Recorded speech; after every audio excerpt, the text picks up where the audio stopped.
Go. The Kickapoo Trail between Urbana and St. Joe, a matter of 7 miles, opened recently, and we thought it would be helpful for you to see a portion of the trail in case you didn't get to be at the opening. I'm Dave Monk from Heartland Pathways, and we've had a lot to do with the trail, so I will introduce you to some features. The trail starts at St. Joe Main Street area and moves west to Champaign. We started at the St. Joe end. The St. Joe people would like to have their section asphalted, but you see on the right hand side you see a kiosk or a booth that introduces you to the trail.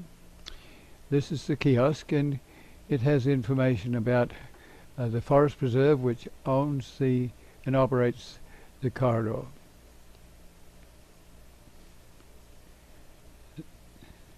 The next step is a fence that prevents the street from going across. The fence is fairly substantial and is not something that can be meddled with if you're a small child and aren't thinking what you're doing. The trail goes directly towards the river.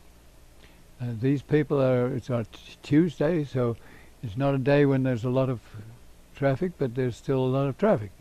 So these people are heading towards the Salt Fork Creek and the bridge over the creek. You have to know that there was 3 bridges here, one for a highway, one for a railroad, and one for an interurban trolley cart.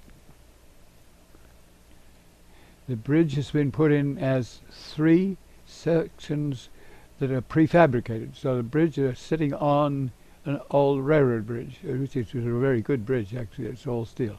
This is a view upstream. There's another similar view downstream, and people can go fishing there. It's a cutoff. It's cut off a meander, and the meander is available for you to visit and will grow in the future. Moving off the bridge, there's a little kiosk that gives you information about the Salt Fork Creek, and you're heading west towards Champaign. On the right-hand side, there is a prairie, and this runs for about 2 miles to Fulls, and you see the road on the right, the railroad, and the telephone poles give you an idea of the interurban. The plants you see there are big blue stem, and this is a remnant prairie.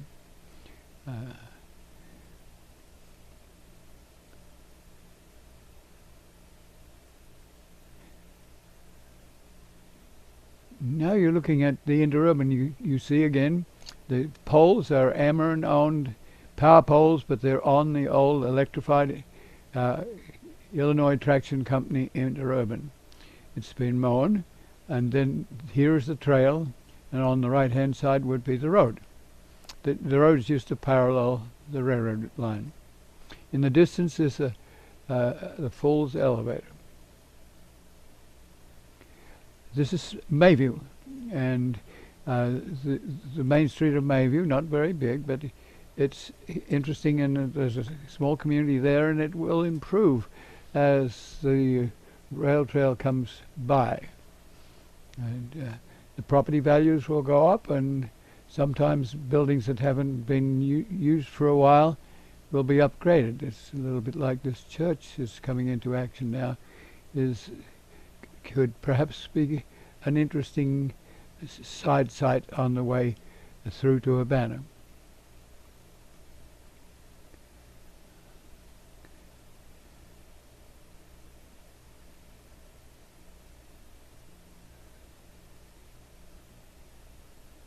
There's a cemetery in the distance that was associated with this little town. The cemetery contains history, and it includes Mr. Fulls, who used to breed horses, and he is buried in this spot. You're in a flat land.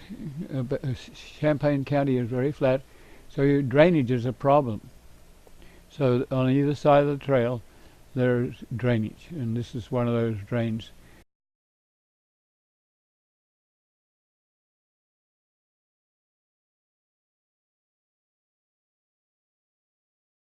This is the grass waterway that runs water to those drains.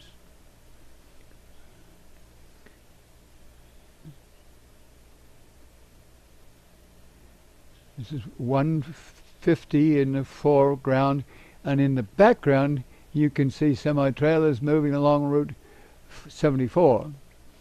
Corn is a traditional crop there, and the roadside plants are there. This is John Deere, and we're reminded that John Deere invented a plow that was able to remove the prairie and put in wildflowers, and the state has put in signs that tell us of this transfer, and we've almost lost a lot of our prairie. So that's part of what this trail is about, is to have some remnant prairie, and some prairie will be replanted along the side. We're somewhat disappointed that the roadside planting has included sweet clover, which for prairie people is a real weed. So that reminds us that we have, when we're putting in these phases, we need to check with the Department of Transportation to see what seed is being added. And here we're going through a little forested area, and there is a placard on the side that lets you know how far you have progressed, whether you're walking or biking. But this is slightly different from the prairie area. This person has just come in from a 7-mile ride. He's looking at the sign and taking a drink, and he will move on across this highway, which is 130, and there are a couple of signs there. One tells you who, what, and why, and the other one tells you a little bit of history about the area. There are frogs in the drainage areas around this spot. The signs include no four-wheelers and no motorcycles, no horses. Horses especially pick up a divot with their feet and can really mess up a trail. So this is just directional. More about the frogs and what have you.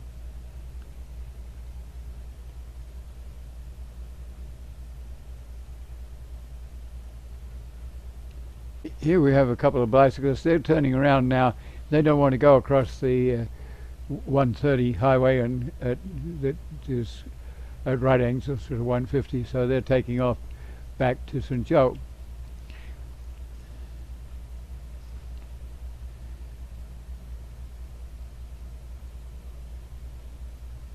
Now I want to take you to the Main Street exit to this, or the entrance if you're traveling from Urbana to St. Joe.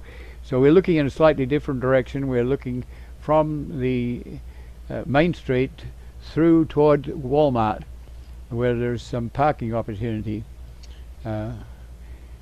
So you see that we do have a lot of traffic here. You have a zebra crossing there, but you have traffic coming from both directions, and there are signs, and there are rumble strips so blind people will know where the edge is, or people who are not paying attention. And you see the signs across the road. This is a rumble strip right here, and you see how close the cars are. So